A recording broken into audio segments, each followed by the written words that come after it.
Hi అండి, welcome to my channel. ఈరోజు అయితే నేను ఒక బ్యాంగిల్ బేస్కి అయితే గమ్ పెట్టేసుకున్నానండి. పెట్టేసి కుందన్స్ పెడుతున్నాను. ఇవి ప్లాస్టిక్ అండి, స్టోన్స్వి.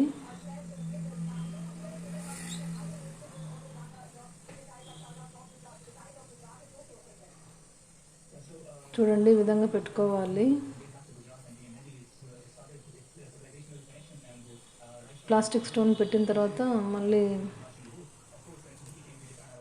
వైట్ స్టోన్ పెడుతున్నానండి. పెట్టేసి మళ్ళీ ఈ స్టోన్ పెట్టాలి. అదేవిధంగా సేమ్ బ్యాంగిల్ అంతా పెట్టుకోవాలండి. ఎవరైనా సబ్స్క్రైబ్ చేసుకునే వాళ్ళంటే సబ్స్క్రైబ్ చేసుకోండి ప్లీజ్. లైక్ చేయండి, షేర్ చేయండి. ఇదే విధంగా మొత్తం బ్యాంగిల్ అంతా పెట్టుకోవాలండి. పెట్టుకున్న తర్వాత చాలా బాగుంటుంది బ్యాంగిల్. మనకి ఇవన్నీ బ్యాంగిల్ మొత్తం పెట్టుకున్న తర్వాత మొత్తం ఆరబెట్టాలండి.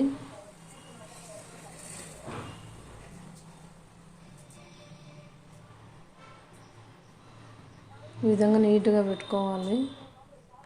మనం ఈ బ్యాంగిల్స్ని డైలీ యూజ్ చేసుకోవచ్చండి. నేను సిల్క్ థ్రెడ్ బ్యాంగిల్స్ కూడా చేశాను కదా, అవి కాకుండా ఇదొక రకం అండి. అవి అయితేనేమో వాటర్లో యూజ్ చేయొద్దు. ఇవైతే వాటర్లో యూజ్ చేసినా ఏం కాదండి.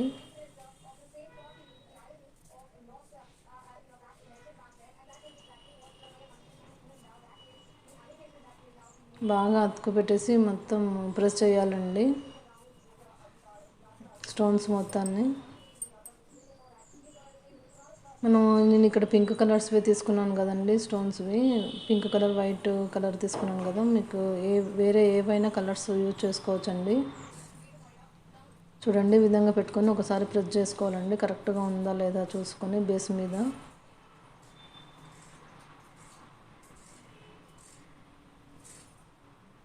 చాలా అంటే చాలా బాగుంటాయండి బ్యాంగిల్స్. నేనైతే కొంచెం మెటీరియల్ తెప్పించుకున్నాను. ఆ ఉన్న మెటీరియల్ ప్రకారం నేను బ్యాంగిల్స్ వేస్తున్నానండి. చూడండి, ఈ విధంగా మొత్తం పెట్టుకున్న తర్వాత మనము దీన్ని మెరుపులో తీసేసుకోవాలండి. ఈ బ్యాంగిల్కి మొత్తం మెరుపు అంటించాలి. ఎందుకంటే మనకు ఇవి పెట్టిన తర్వాత స్టోన్స్, కుందన్స్ అవి పెట్టిన తర్వాత మనకు సైడ్కు మొత్తం కనిపిస్తుంది కదండి. ఆ కనిపించకుండా ఈ విధంగా మెరుపు అంటించుకోవాలి. అంటించుకున్న తర్వాత మొత్తం ఈ విధంగా దులిపేసేయాలండి. ఎక్స్ట్రా ఉంటే ఏమన్నా ఉంటే ఈ విధంగా పెట్టేసి ఆరబెట్టుకోవాలండి.